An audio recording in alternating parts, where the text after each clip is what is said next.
My name is Chuck C., and I'm an alcoholic. Hi. Hi.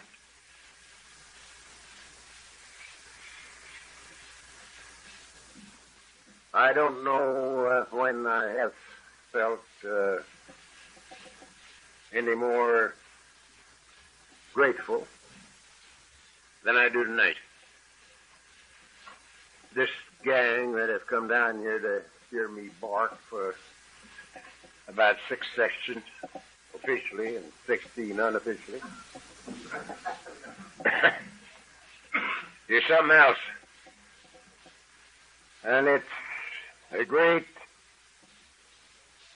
tribute to me for those of you who came down here to listen. And for those of you who came down here to get away from your wives, I thank you for coming too.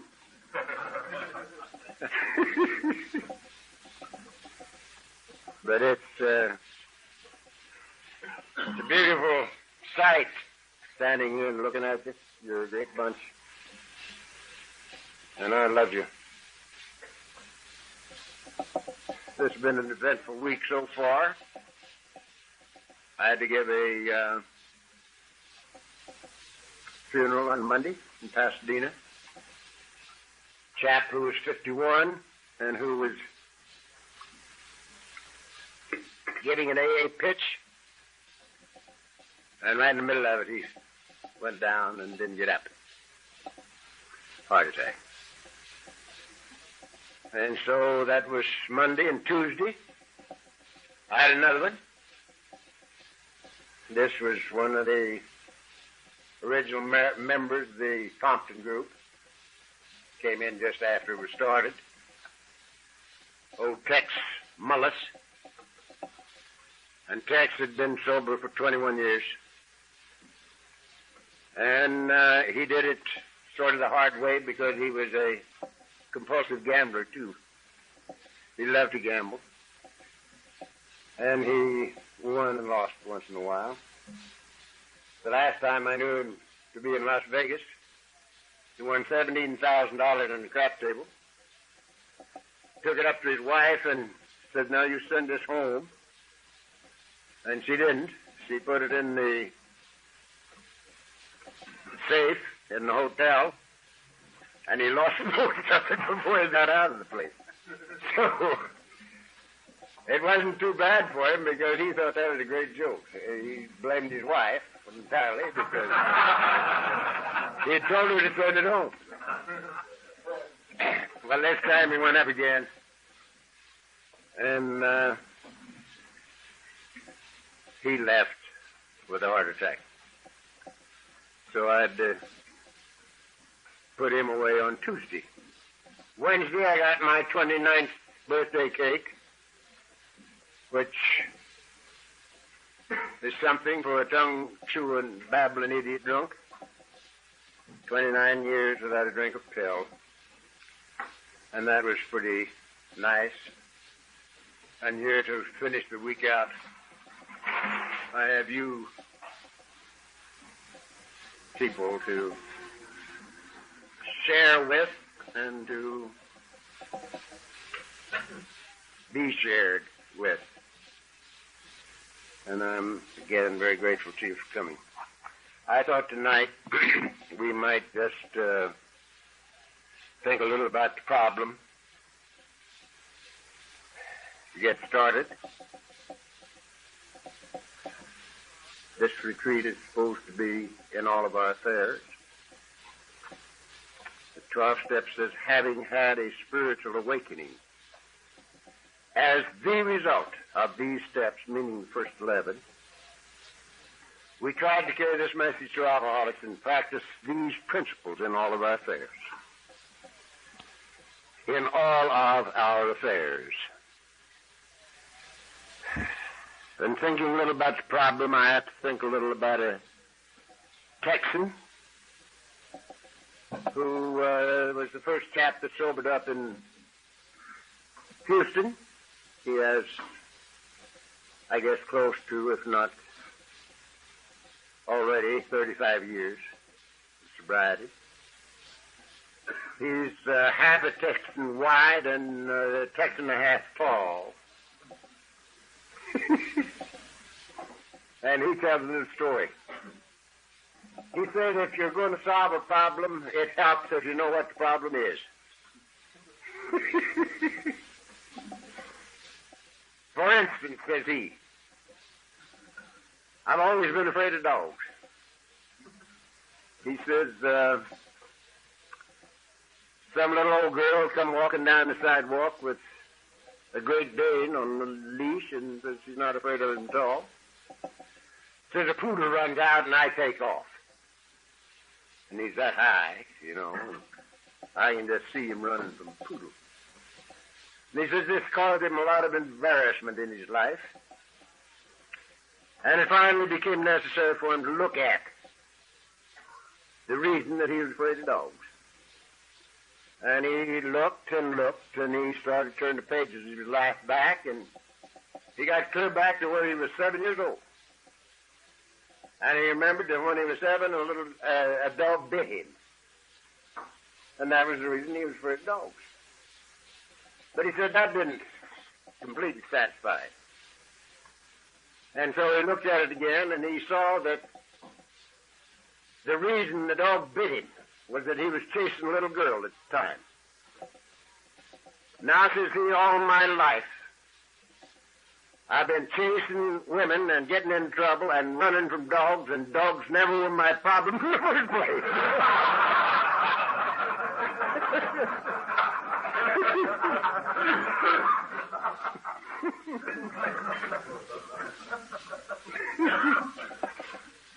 So he says it helps to know the problem. And I think it helps to know the problem. And I'm going to tell you what I think the problem is. And I'm going to tell you what I think the solution is.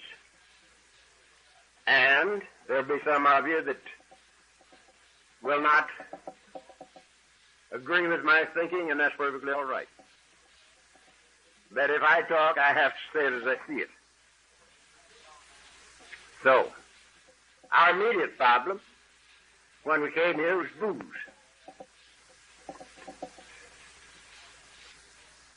Alcohol. That's the thing that ran us in here. It ran me in a hurry after 25 years. Because I had used every resource I had. And I had lost the battle. So I got here at the ripe old age of 43. A failure in every department of life. Failure as a husband, a father, a businessman, a man, and a drunk. And I had run out of everything, including people, places, things, money, whiskey, and home, and everything else. And there wasn't any place else for me to go but here. However, on my last trip out, I had a very great good fortune. The bottle killed me. The bottle beat me to death, beat me into total and absolute nothingness. And only then could I come to investigate Alcoholics Anonymous. Up until that time, there was no way that anybody could have talked me into coming here. As long as I had the power of choice, my choice was never to come to Alcoholics Anonymous, and never came, until I'd lost everything, including the power of choice. And so, I would say to you right off the bat, that the greatest single event that has ever happened in my life, and I'm 72 years old, happened in January 1946, when the bottle beat me to death. Had it been necessary for me to consciously surrender, the first time I would have died without coming to this program. There was no way that I could surrender. I had never admitted defeat one time in 43 years of life, not to God, man, woman, or the devil. The word surrender wasn't in my vocabulary. It's been bred out of me for generations. So, thank God. On my last trip out, the bottle did it for me. The roadblock was burned out. And I got to the program in a state of total abandonment of self. When I got here. And everything in the 5th chapter of this book was something I wanted to do the first time I ever heard it. The very first night when I heard this thing read, everything in it was something I wanted to do. And I'm certain it was because of the total state of abandonment of self in which I got here.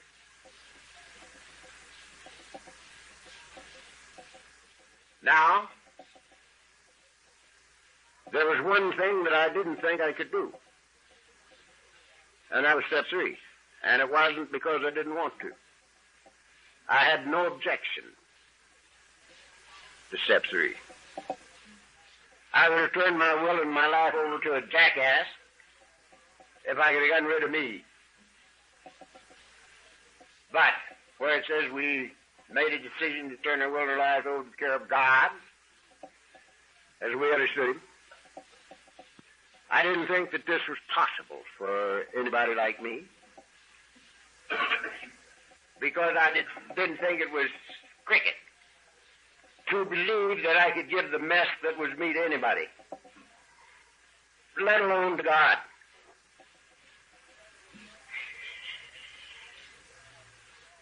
I wouldn't have taken me with a large dowry, and I didn't figure God liked me any better than I did, and I hated my guts. So I let it lay. I just let it lay.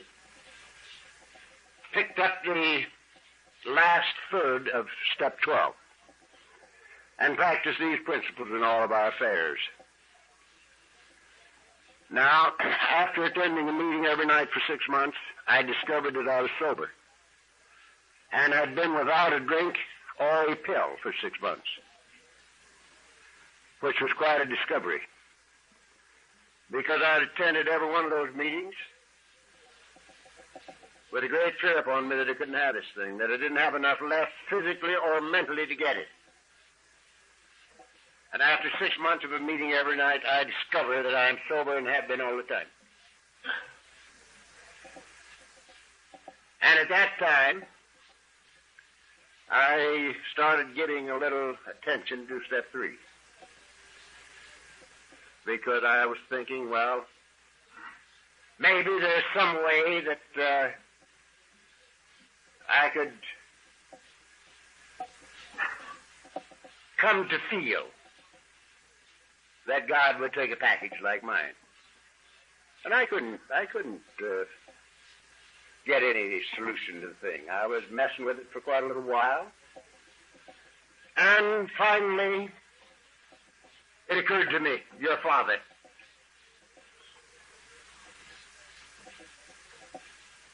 And then I started conjuring up the most heinous crimes I could imagine and laying them on these 2 boys of mine. And I let my imagination go crazy, building the worst possible kind of crimes that anybody could perpetrate. And when I got that done, I would say to myself, now, would this keep me from wanting to see my boys? Would these things make me want to cast them into perdition, to burn for eternity? And I had to say no. I couldn't do it. No way could I, regardless of what they did, no way could I assign them to hell. And so I came to believe that maybe the Heavenly Father being a good guy, and me an evil one, maybe he would forgive me. And I got comfortable.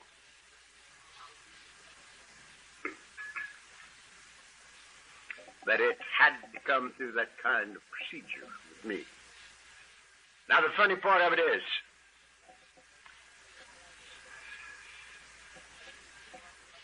that when I discovered that I'd been sober for 6 months, I had to get lost in trying to give this thing to alcoholics because they'd given it to me, drunks. They'd given it to me. And I lost myself working with drunks. And after a while, I had another discovery. And that was that something had happened in our household.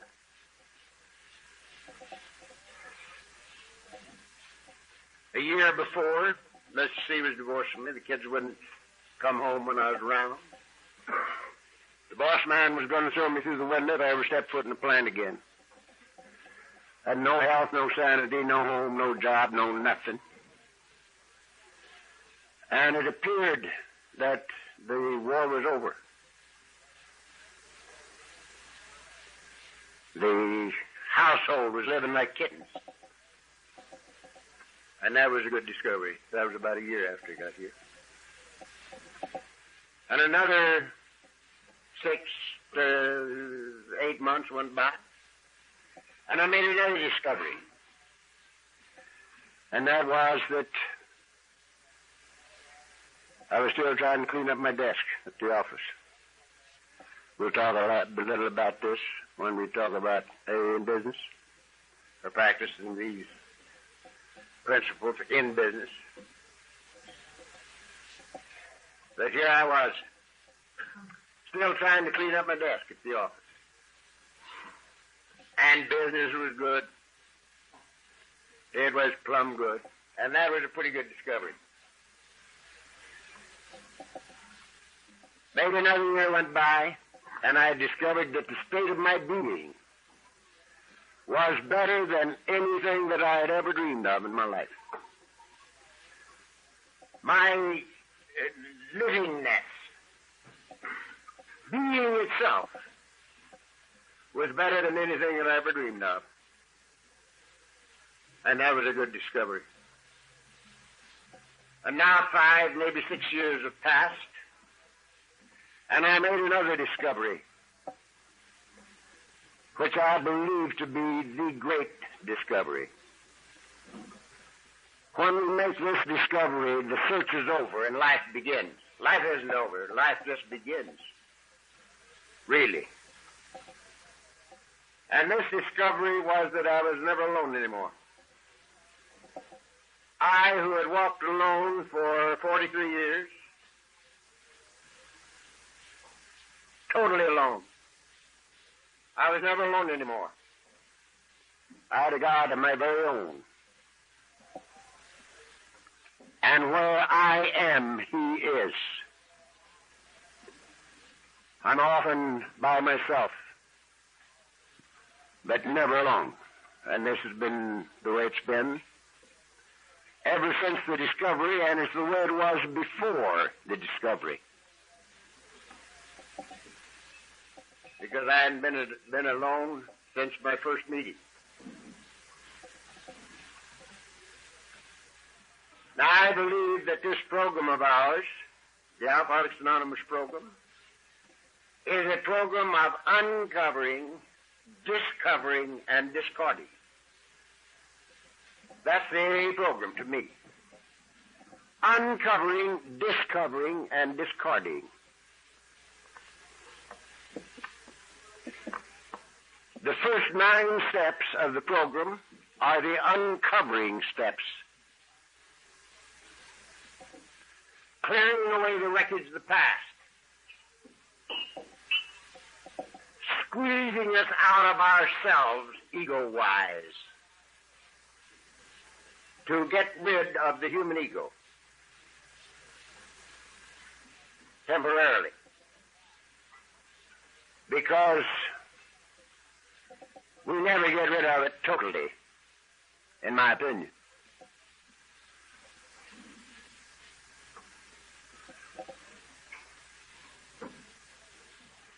I am convinced that nobody can honestly take the first 9 steps in this program without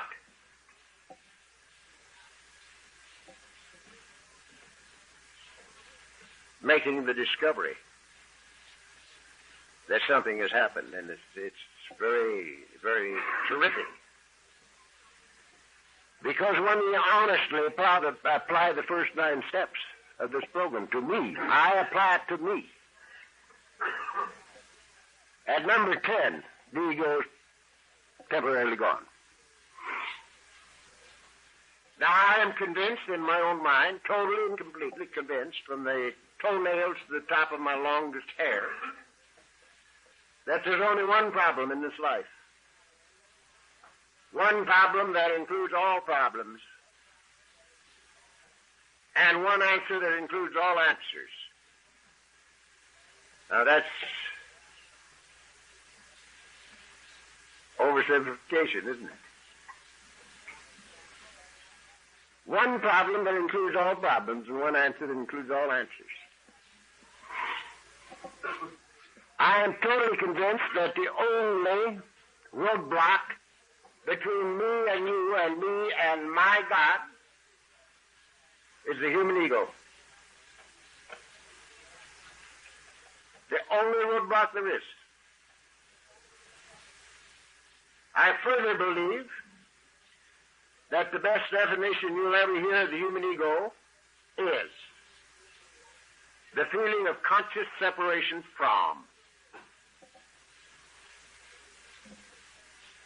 The feeling of conscious separation from. From what? From everything. From God, I like to use 3 words, life, good, God, which to me are synonymous words. Conscious separation from God, from each other, and eventually from ourselves. That is the thing that says to me, here am I, big me, little me, smart me, dumb me, rich me, poor me, against the whole world. I've got to outthink, outperform, and outmaneuver in order to eke out a miserable living out of an unfriendly universe. That's what they laid on me as a kid. The very cliches of life. The early bird gets the worm, the devil takes the hindmost, you got to be there firstest to the mostest. Builds on that premise. Here am I against the whole world. Got to outthink, outperform, and outmaneuver. Consciously separated from each other and from God. Now, I think that's the greatest roadblock there is. The only one, as a matter of fact. The only roadblock there is. Between me and you and me and my God. And that's the human ego.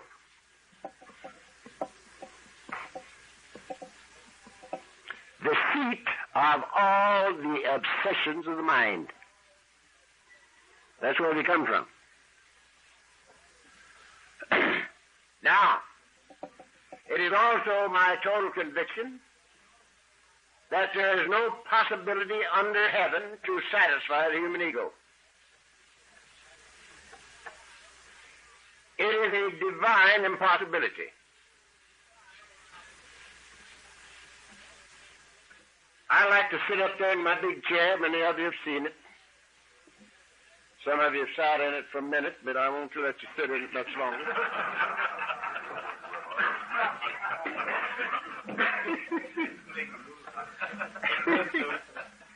And I look down on top of that little town, Laguna Beach, beautiful shoreline, the channel, right straight in front of my chair is Avalon on Catalina Island. It's about or maybe it's from where I live, it might be 34, 35 miles to the island. And I looked down at that water, that channel, and that 35 miles is just the top of it. It's deep, too. And I say to myself, suppose that entire channel was bourbon whiskey.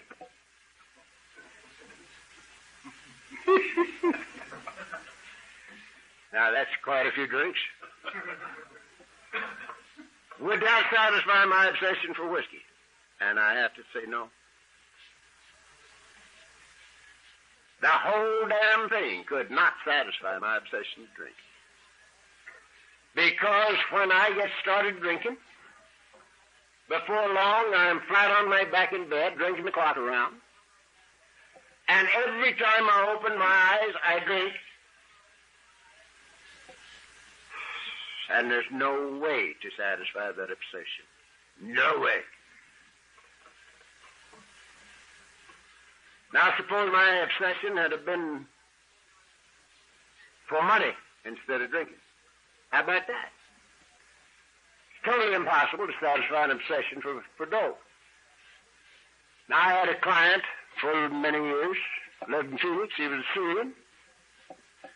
And the Syrians taught the Jews and the Armenians about business.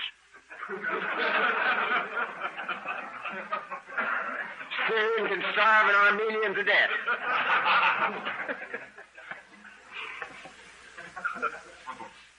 And I had this chap, and he'd gone from one head of lettuce to $35 million. And he was one of the poorest men I ever saw. Because, unfortunately, he had a partner in one of his business enterprises, which happened to be oil. And this old boy was worth $150 million. And they had a suite, the Jonathan Club, most beautiful thing you ever looked at in your life, all paneled with the finest wood in the world. Gun racks, elephant tusks all over it, and feet, and gazelles, and everything else, you know. And when I'd be sitting there with the two of them, Eddie was trying to get under the Davenport. Poor thing, he had only $35 million. And here was old Steele with $150 million. Poor man. Eddie used to say to me, Charlie, I was Charlie in business, how can I be like you? And I'd say, Eddie, you can't. And he'd say, why? I'd say, Eddie, who needs God if he's got $35 million? Don't be silly. You can buy anything you want, including women, and you do. And that's one of the Syrians' great illusions. They think they're God's gift to women, and maybe they are, I don't know. Not being a woman. But anyhow, who needs God when he got $35 million? And I said, you go ahead and make $150 million, and you will if you live. Because everything that old boy touched turned to gold. And when you've made $150 million, you will have then found that it won't do for you what you have to have done right here. Then you come to me and says, Charlie, how can I be like you? And I'll tell you, and you can do it, but not until. And he'd say, well, talk to me about it anyway. And we'd drive all over the state of Arizona, talking just like we'll be talking here, you know. But poor Eddie didn't make his 150. He got so many things in his head that it exploded. He was 10 years younger than I, and he's been gone, 5, 6 years. He died. It's impossible to satisfy an obsession for money. Suppose my obsession had have been for power. How about that? No possibility. Witness Watergate. There was a nice power struggle. You know? It's absolutely impossible to satisfy an obsession for power. you're president of the United States, no good, because every dictator in the world has more power than our president. Oh, Genghis Khan had more than all of them. So, no way. What about women? Started to say sex, but that brings up a bad connotation.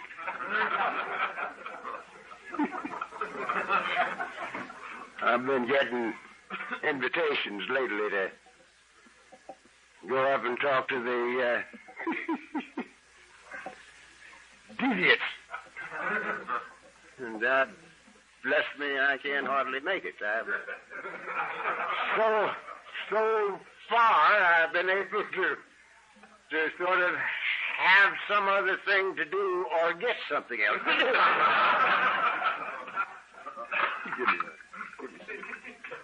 So, let's say women.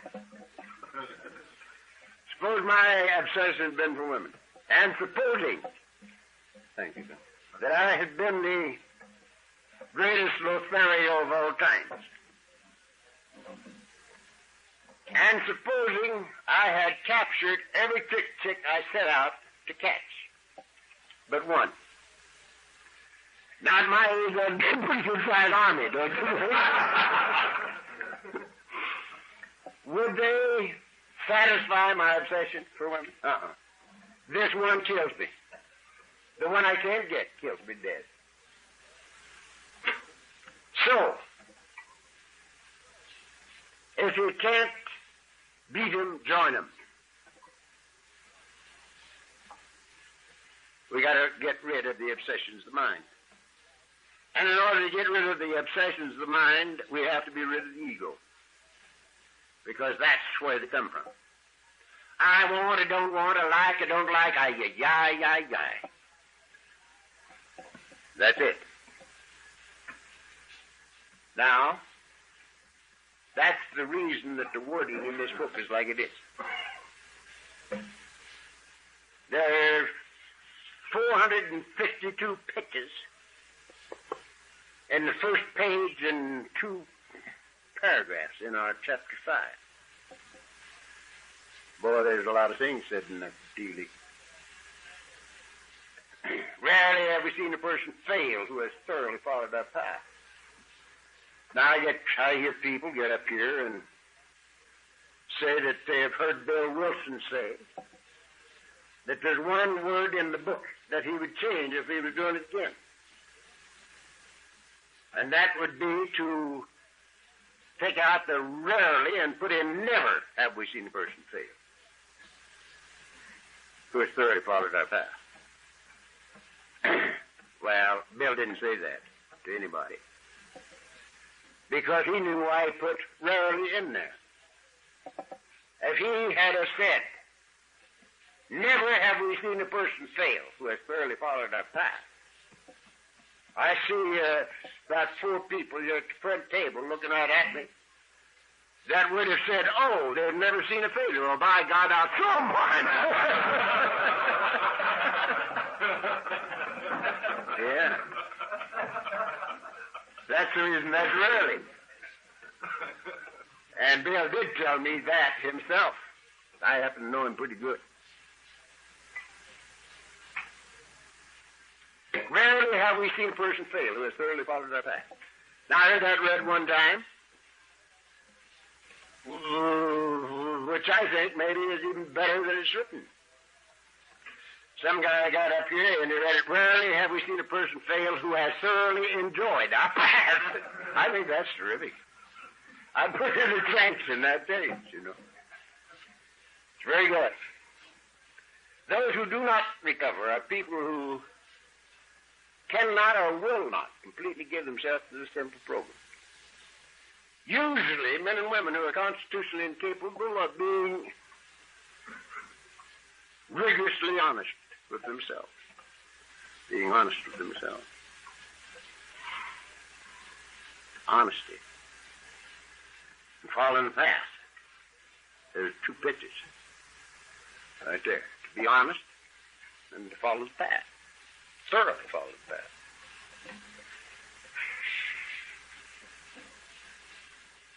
They're naturally incapable of grasping and developing a manner of living which demands rigorous honesty. Now there's a pitch. Grasping and developing. You see, we're people who never were able to settle for status quo. Never in our lives, long before we ever had a drink, we were unable to settle for status quo. Nothing that was normal ever merited our attention for more than a split second. If it wasn't better than normal, we didn't like it. And that's before we ever had a drink. So, we had better jolly well grasp and develop. Because a happy sobriety will turn into a drunk unless we develop. We've got to walk.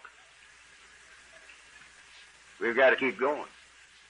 All we need to do is get fat and complacent and quit walking, and we're in trouble. So grasping and developing a manner of living which demands rigorous honesty is a whole weekend.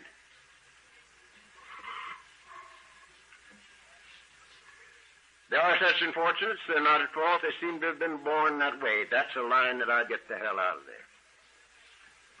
I don't like that line, because in 29 years, I have had, I don't know, probably 500 people tell me that they're sure that they're naturally incapable of being honest with themselves, naturally incapable of it. Well, I'm sure that if you're still breathing, there's, and you don't have two or three of those wheels missing entirely. There's no way that you can hide behind that, but it's sort of a thing that we use once in a while. Their chances are less than average. There are those too who suffer from grave emotional and mental disorders.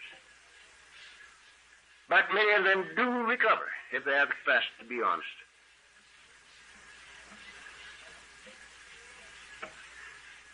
I got to tell you a little story. Many of you have heard it, I'm sure. But in the early days in Los Angeles, we didn't have anybody out here that ever attended an AA meeting. And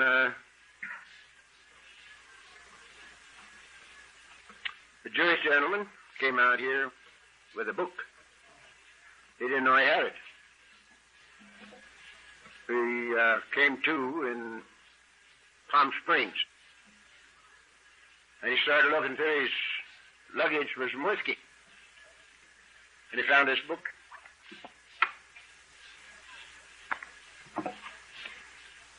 That's the first edition, I read it. And he didn't know how it got into his suitcase. But he didn't have any whiskey. And so he read it. And he just kept reading it. And he liked it. He liked what he read. And he came into Los Angeles with this book. And he got a hold of some people, and they started meeting. And they didn't know how to start a meeting. And so the custom that has spread pretty well all over the world was established right here in Los Angeles. First meeting. That's reading a portion of chapter 5. This Jewish boy says, I don't know how to start a meeting. But he says there's a chapter in this book entitled How It Works. And it gives us this thing, and let's read it. And they read this portion of chapter 5. And you'd be surprised how much of the world that's covered up until now. They do it in Australia, they do it in New Zealand, they do it in Canada, they do it in Texas.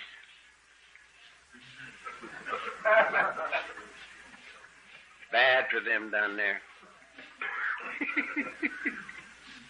We were at a conference in Oklahoma City, and there's a lot of Texans up there, you know. One of these Texans says, Oklahoma is just an outlying portion of Texas. Says, I'm lying hell. He says, you're the worst liars in the world. So, they read this all over, and it's beautiful. Every time I read it, it reminds me that my survival depends on this thing right here. Now, a little bit later, this bunch, maybe there are half a dozen of them at this time, got a hold of an old boy off Skid Row. His name was Whitey. And Whitey had been a little bit too close and too long with Vino. And he babbled all through the meeting. He'd just sit there and babble. And he was bothering. So they decided they ought to take him to the doctor and see what was the matter with him. So they did. They took Whitey to the doctor, and this doctor took a few quick passes at him, and he says, boys, give him up. This one you can't help. Spend your time on somebody that's got a chance. But he has such bad brain damage that you're just wasting your time. And so the next meeting, of course, they had a discussion about Whitey. And the whole gang of them wanted to dump Whitey. Keep him from interrupting the procedure with his babbling. And, of course, there was one guy there that had read something in the book. And he said, wait a minute, boys. He says, it says right here that the only requirement for sobriety is a desire to stop drinking. And Whitey wants to get sober. And we can kick him out. And they said, that's right, that's what it said. And he didn't kick Whitey out. And it's a matter of medical record and a record that 1 year later, Whitey was accepted in the United States Marines. There's a miracle here.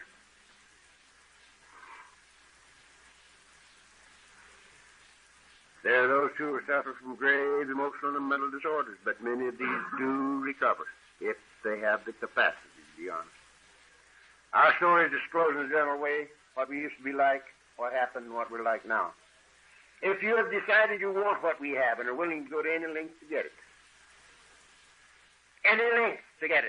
then you're ready to take certain steps. Why are those phrases in there? Why do we go clear back here in the first line of the second paragraph, chapter 3? And we read a line that says, we learned that we had to fully concede to our innermost selves that we were alcoholic. This is the first step in recovery. Why? Why is that clear back here? First line of the second paragraph, chapter 3. Program of recovery is over here in 5. It's there because if we be alcoholic, we are caught in a trap we cannot spring.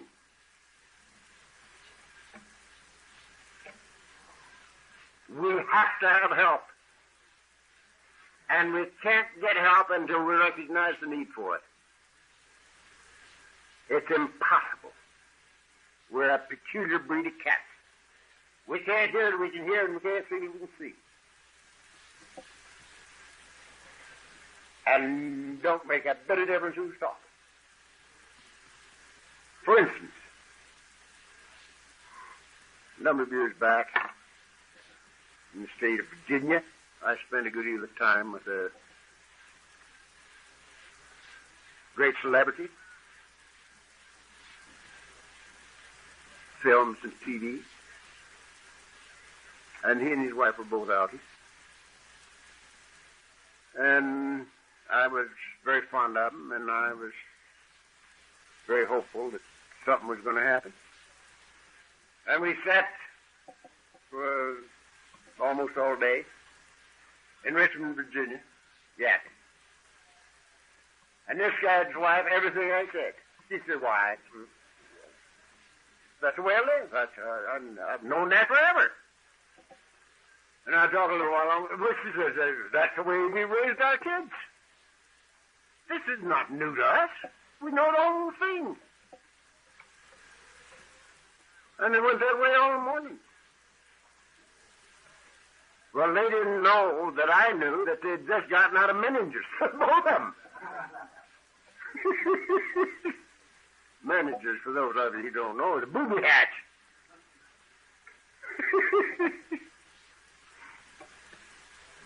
Except we knew this all backwards and forwards and through the middle. But they never heard it. And they didn't hear it when I said it either. And you're going to hear a lot of things that you think you know this weekend. Maybe you do. You may hear a lot of things that you disagree with. That's all right with me, too. If you disagree with them and know why you disagree with them, maybe you should be up here and me back there. But that's the way it's going to be.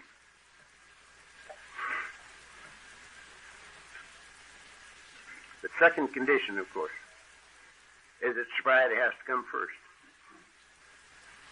If you've decided you want what we have and are willing to go to any length to get it, that's top man on the totem pole. And I'm one who believes that unless and or until sobriety comes first, we can't have it. And unless it remains first, we cannot keep it.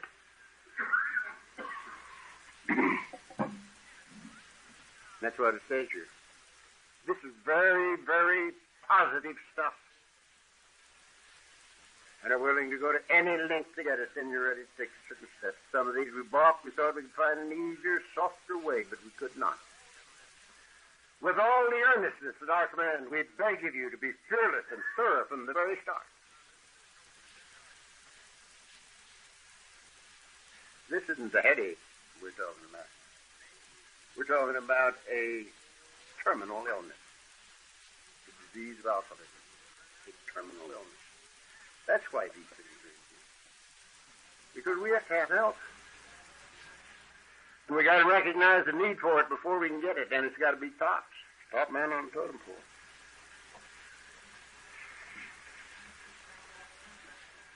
Some of us have tried to hold on to old ideas, and results were nil until we let go absolutely. It doesn't say half measures availed us 50%. 10% measures availed us 10%. It says half measures availed us nothing, not a thing. We stood at the turning point. We asked His protection and care with complete abandon. We let go absolutely.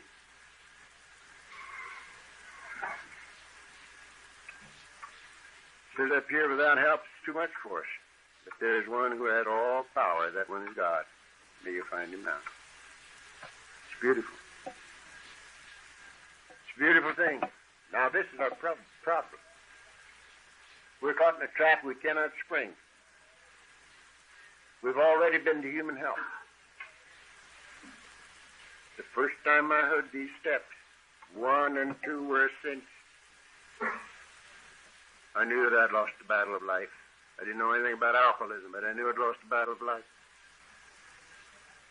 And I knew that my life was unmanageable by me, and I still know it, and it's never changed.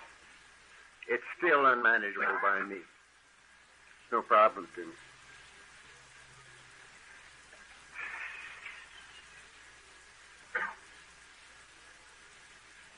Twofold admission of defeat in the first one, and admission that we're nuts in the second. Now, there are two big steps for an alky. The first two.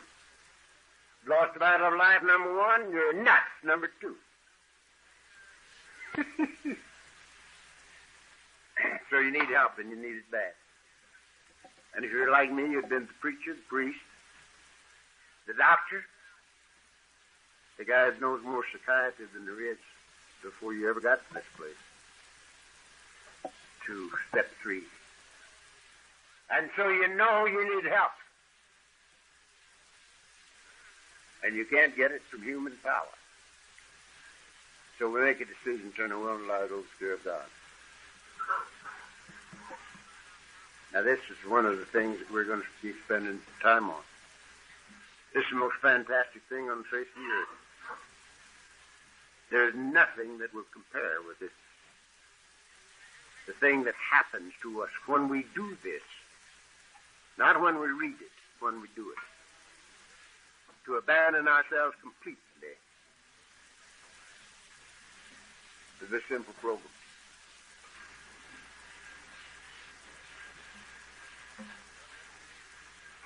Throw them out.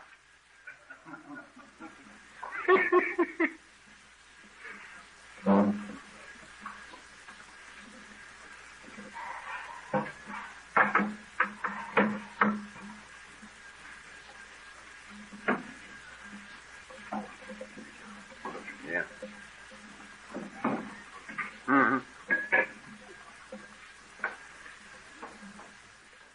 Welcome, gentlemen.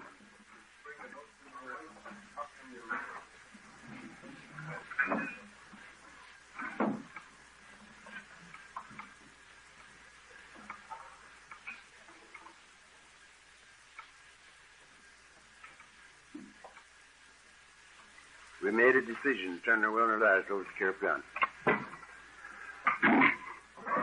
Now, I don't suppose that there's a man in this room that analyzed himself and decided to turn himself into Alcoholics Anonymous. I don't believe there's one of you, no bunch, that did that. If there had been any way under heaven for me to remain in left field, I'd still be out there. We are not the kind of people that run around surrendering on every other street corner. That isn't our way of doing things. And here we've lost the battle of life, and we're nuts, and we have to have help. Now, I told you a little bit ago that the greatest single event in my life, up until now, and I'm 72 years old, was when the bottle killed me in January 46.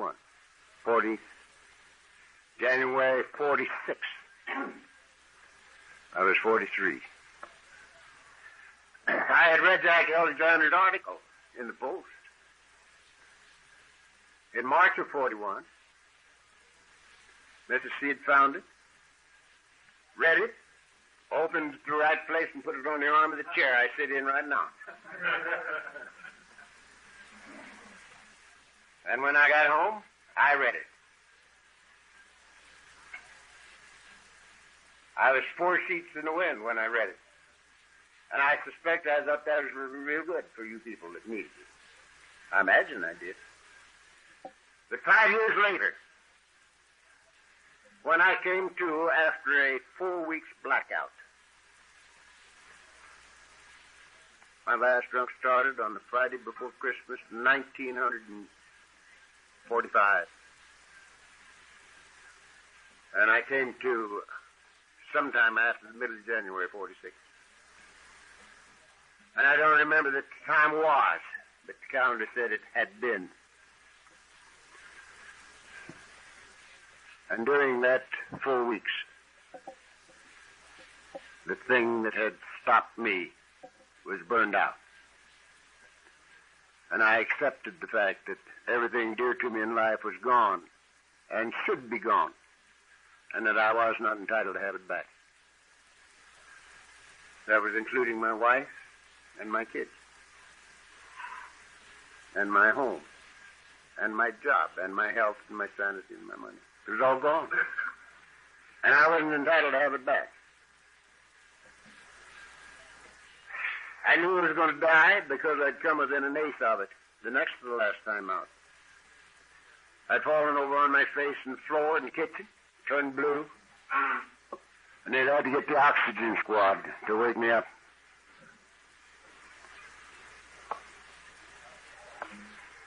And the doctor that was with him told me, after I came to, that to all intents and purposes I was dead, that they'd had a hell of a time bringing me back. And that nobody would ever be able to bring me back again under those circumstances. And, says he,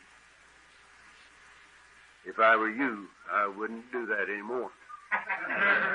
Said that right to me. But I did it again. So I knew he was going to die, and I accepted that too. But I didn't want to die with a record. Now I want you to listen to this, because this is a little bit different than a lot of things that happen. I didn't even want sobriety for myself, because I knew I was going to die. I didn't want nothing for me. But I didn't want to die with the record. I didn't want Mr. C and the kids to remember me as nothing but a tongue-chewing, babbling idiot drunk. And in the depths of this thing, I remembered that I'd read the article in the Saturday Evening Post. And the only two things I remembered about it was that drunks helped drunks and didn't drink. And they called it Alcoholics Anonymous. And I said to myself, if I ever live to get out of this bed, I will find Alcoholics Anonymous. And immediately the curtain dropped.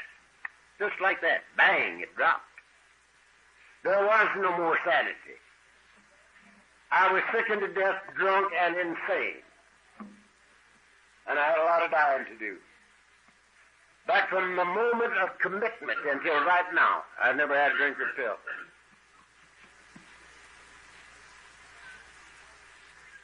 Now, this is one of the reasons that I believe so completely and totally that there's only one roadblock between me and you and me and God. And that's the human ego.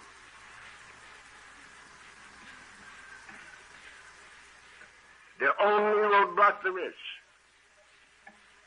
Because, you see, I sit in the same chair today that I sat in for 10 years in hell. The same chair. And I sat in it for 29 years in heaven. Nothing happened to the chair. Nothing happened to my wife. Nothing happened to the kids. Something happened to me. And it proves that heaven was always in that chair. I was in hell. But heaven was always in that chair. But nothing happened to the chair, and I'm still in it. Still in heaven. So, that's the reason these statements are so very, very positive. To abandon ourselves completely. To let go absolutely, it says. And to turn our will and our lives over to the care of God.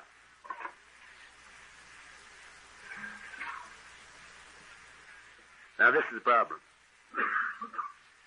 Something has to happen that we get rid of the obsessions of mind.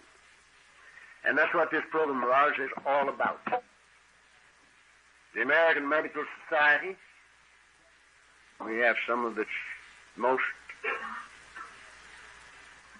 illumined members right here.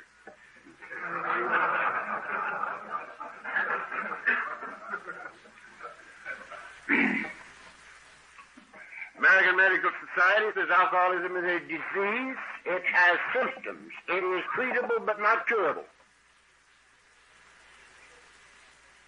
And the only way an alcoholic can successfully live is not to take the next slug. But they cannot tell us how not to take the next slug. They can't tell us how. That's what this book is all about, to tell us how to get rid of the obsessions of the mind that cause us to drink. That's what this whole program is all about. To rid us of the obsessions of the mind that cause us to drink. Now, why am I not drunk tonight? It's a good question. I'm a tongue-chewing, babbling idiot drunk. Why am I not drunk tonight? This is Friday.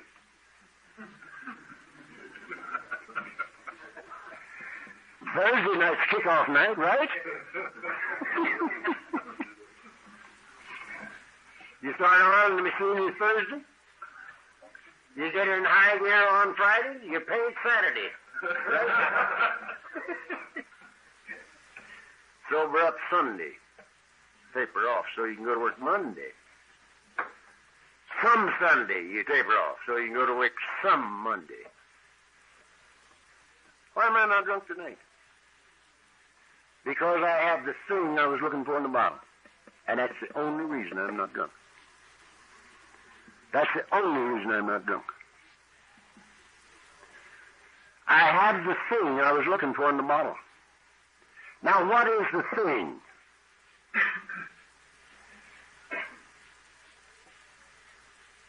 That king-size hurt is gone. You know the king-size hurt. The kids call it that hole in their guts when they're standing on the street corner and the wind's blowing through. That's what the kids call it. When I first heard him say that, I said, they've been to a meeting somebody. They heard that. They stole it from somebody that knew what he was talking about. But that ain't right. I learned that ain't right. They were the guys that coined it. Standing on the street corner with a big hole in their guts and the wind blowing through. Big hurt. That's gone. I'm not fighting me or you or life or God or the devil. I am at peace with me and with you and with my very own God. And that's the only reason I'm not drunk. When I say I am an alcoholic, it means this. That I cannot live and drink. And of myself, I cannot keep from drinking. And that's just as true right now as it was 30 years ago.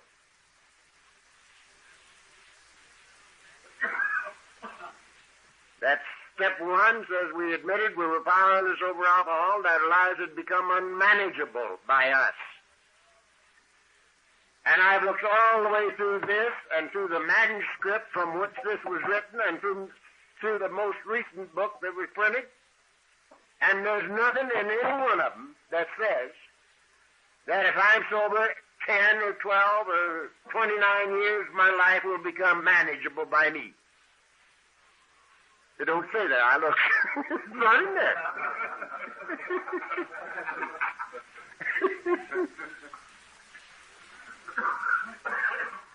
And furthermore, there's nothing in my experience in 29 years that would indicate that my life will ever be manageable by me again. But thank God it is no problem to me, because I have step 11. I have lived by step 11 for 29 years. Sought through prayer and meditation to improve our conscious contact with God as we understood Him, praying only for knowledge of His will for us and power to carry it out. I have lived in total expectancy of guidance and direction for 29 years. And I get it. And you might say, how do you know? I've got the simplest rule in the world. I never had it so good. This is the only good life I've ever known, the only easy life that's ever been mine in my entire lifetime. And I've got 29 years to look over sober without a drink or pill, 25 years drunk or drinking,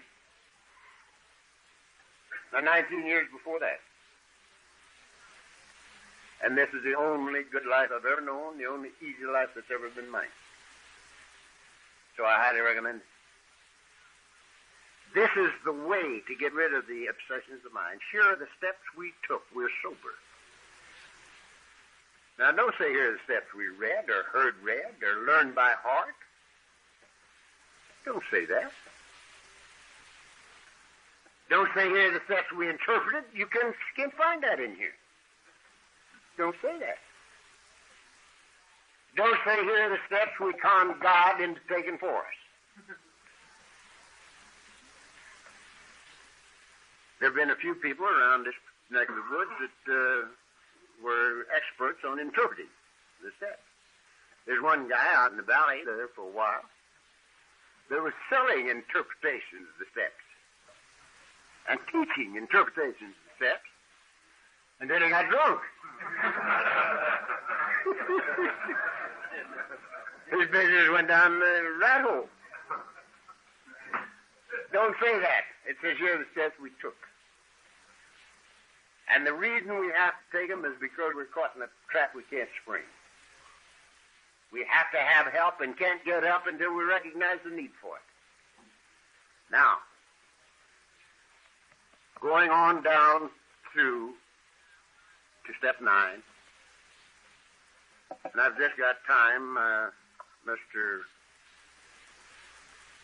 won't mention his name, but his initials are Johnny Crean, Sr. He said he was sleepy when he came in, and if I talked a second after 9:30, that he was going to sleep right on the table there and start snoring. So I got to quit. But very quickly, the first 3 steps are decision. The 4th and 5th are action steps. We made a searching and fearless moral inventory of ourselves. We write it. The book says very, very specifically that it's good to write the thing down. We're more apt to do it right if we write it.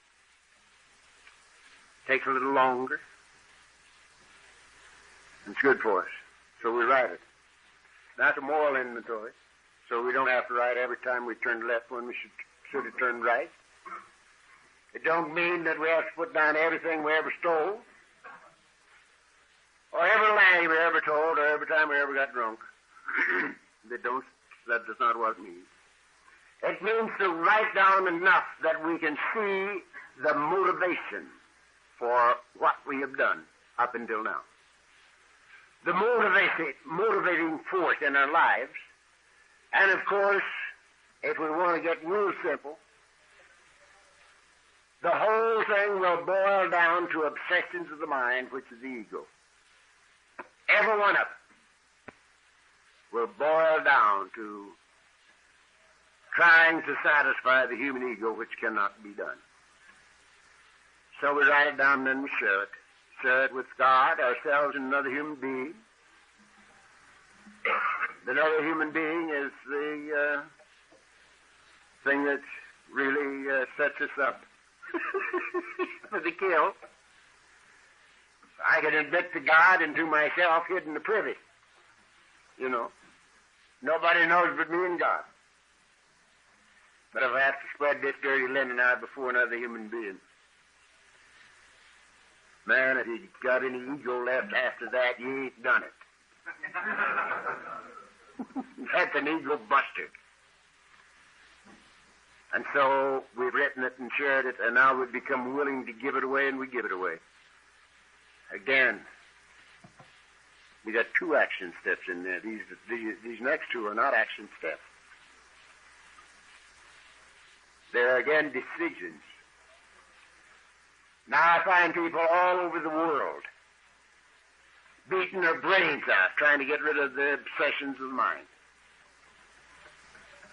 They're defects of character. I bet you there have been 1 million hours spent in arguing over why step 6 we're entirely ready to have God remove all these defects of character, and step 7 says, humbly ask Him to remove our shortcomings. And there have been 1 million hours spent on what's the difference between shortcomings and defects of character. You know? There's supposed to be a difference. I asked Bill. He says, I don't know. He says, I think I didn't want to end 2 lines right next to each other with the same words. He says they mean the same thing. So that's going to knock a lot of arguments out, isn't it? But the main thing is that we become willing to give them away, and we give them away. We don't do these things. If we could have done away with our defects of character, we would have done it before we came here. I wasn't just jumping up and kicking my heels together saying, goody, goody, I get to go to Alcoholics Anonymous. I'm sure my mother didn't raise me to be a member of Alcoholics Anonymous. She's 96 and she don't believe it yet.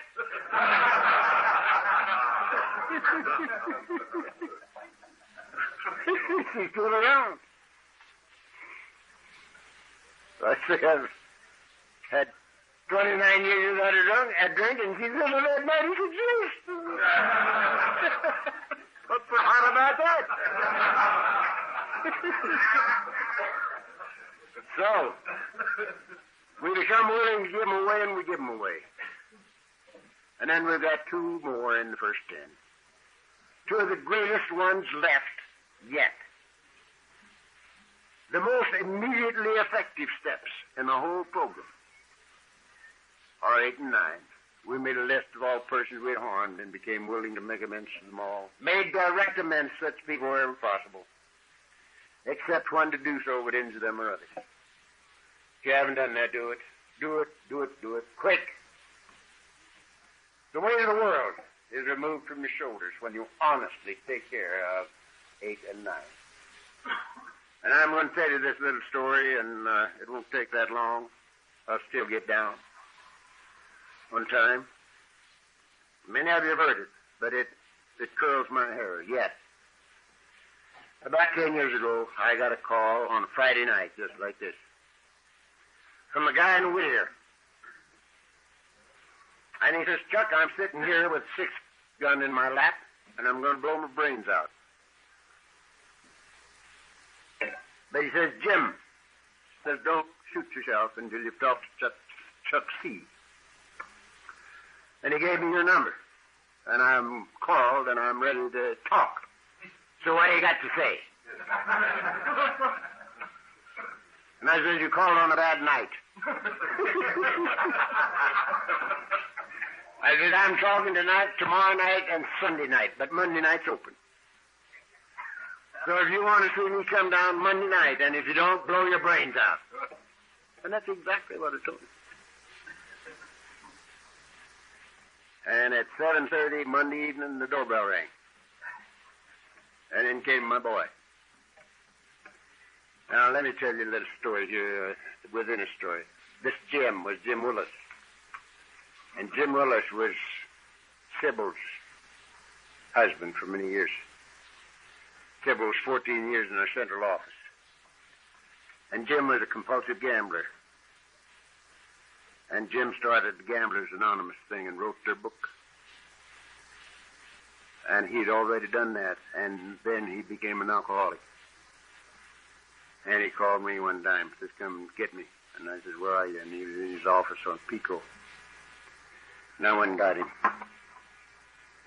And he got sober. Now, Jim is losing his eyesight. He's shooting. And he's sort of a sick man, but he's sober. And I talked with him on the phone just the other day. And he's pretty happy. But anyway, it was this Jim that had told this guy, because he not only was an alcoholic, but he was a compulsive gambler. And Jim had told him to talk to me before he blew his brains out. Well, here he was. And we started talking. Now, at 2:30 in the morning, we were right where we are now, at 8 and 9. And I was telling this monkey, now, here's what you got to do. You see, he lost a lot of money that he didn't have. And he had lost it to professional gamblers. And that ain't a very healthy situation.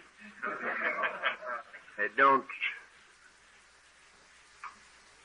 do much for longevity. So here he sits, and I'm saying, now listen, here's what you got to do. And you got to go to these people and say, look, I am not the big shot I would have had you believe. I'm an alcoholic. And I found a way to live that might let me live one day at a time without a drink for the rest of my life.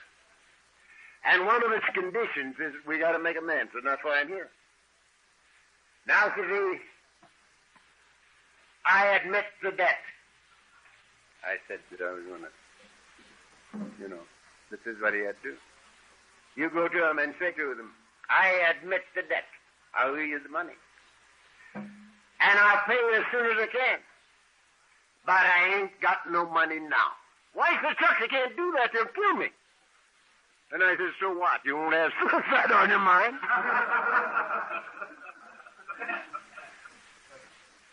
And the old boy started to laugh, and he's still laughing.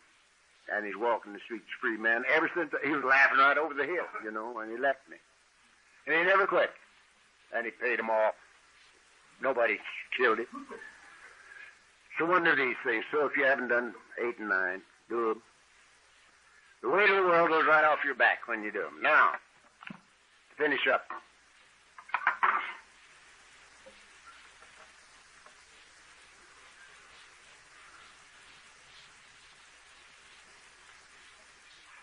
Alcoholism cuts across our society from the highest to the lowest. We are peoples of all professions,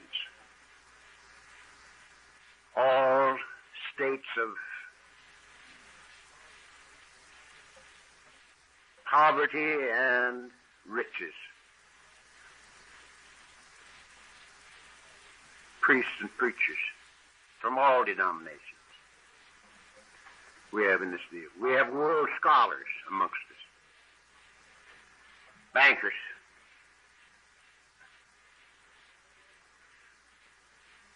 no one of whom would have come here if they could have stayed out. So, we have a problem that you and I cannot solve. We have to have help. And those first 9 steps will roll away the stone, because those are the surrender steps. The surrender steps. Surrender is the thing that opens the door, that allows us to get the help. Because God himself cannot help us until we will allow it.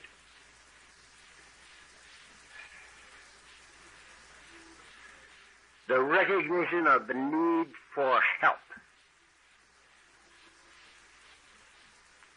and the turning of our will and our lives over to the care of God, and the clearing away of the wreckage of the past is the beginning of victory.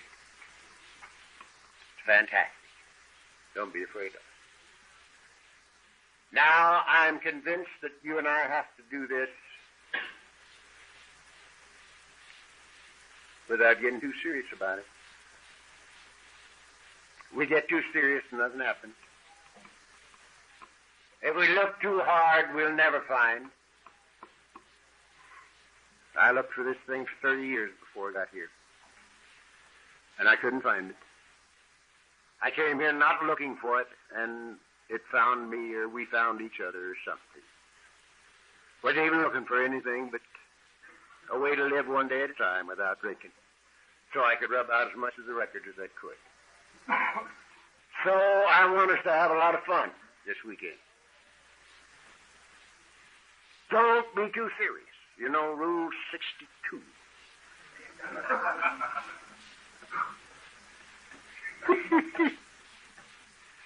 Some people put it on their license plate. Rule 62.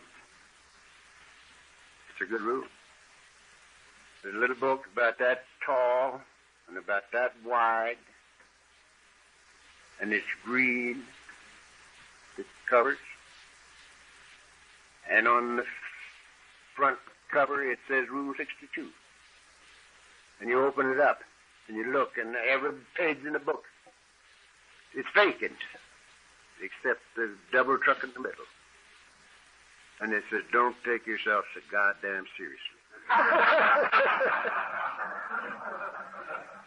And that's what we want to do here this weekend. Have a lot of fun, not get too serious, but realize the problem that we have that we cannot handle on our own.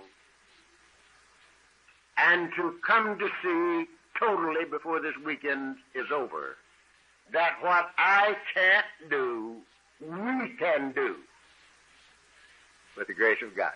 God bless you. Thank you very much.